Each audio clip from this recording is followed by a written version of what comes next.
The White House said today that a broad Chinese hacking operation had infiltrated at least 8 American telecommunication companies, and that none of them have managed to remove these Chinese hackers from their systems. Nick Schifrin has been following this all and joins us now. So, Nick, what did the White House say today? The White House gave new details on what is believed to be the largest hack on American telecommunications firms in U.S. history.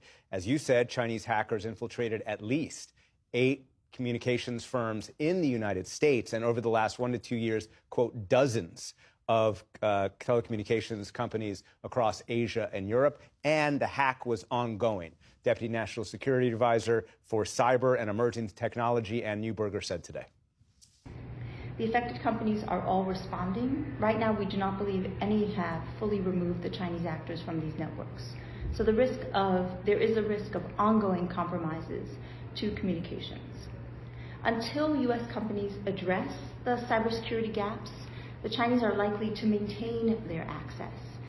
Today, intelligence officials were on the Hill briefing all 100 senators in a classified hearing about the Chinese hackers known as Salt Typhoon. And our Lisa Desjardins caught up with Texas Republican John Cornyn. The Chinese Communist Party has infiltrated the telecommunication systems here in the United States in a dramatic and unprecedented sort of way. And it's a subject of tremendous concern. I'm sure you're going to hear more about it because it affects a lot of people, and a lot of, not just in this country, but around the world.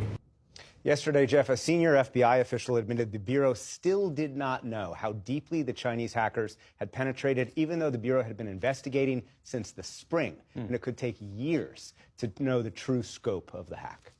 Do we know, though, who has been targeted? Intelligence officials describe 3 baskets or 3 groups of targets, essentially. Number 1, a large number of users whose phone metadata was stolen. Number 2, a small group of individuals whose audio calls and text messages were specifically targeted and successfully intercepted. Number 3, the portal that law enforcement uses to submit court orders to telecommunications and internet service providers. And I want to keep that list up for the moment. On the first group, whose metadata was stolen, a senior administration official said today it was, quote, a large number of Americans, but would not provide the number, but it had a, quote, regional focus, suggesting it was designed to find members of the second group, whose calls were intercepted and included senior members of the Trump and Harris campaigns. A former intelligence official described to me, Jeff, that this is so hard because these are incredibly sophisticated state actors with limitless budget and limitless time. They are extraordinarily difficult to detect because they enter networks with stolen credentials so as not to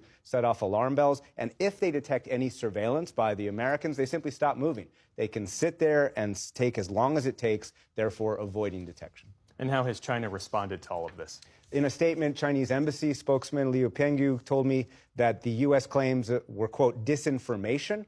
And he continued, quote, China firmly opposes and combats all kinds of cyber attacks. The U.S. needs to stop its own cyber attacks against other countries and refrain from using cybersecurity to smear and slander China. U.S., Jeff, is believed to conduct the same surveillance around the world, and I do use that term surveillance. U.S. officials use that term because this is not designed, as far as they can tell, to destroy any critical infrastructure. It is instead designed to conduct espionage, to collect information. No signs that any of this is being leaked online.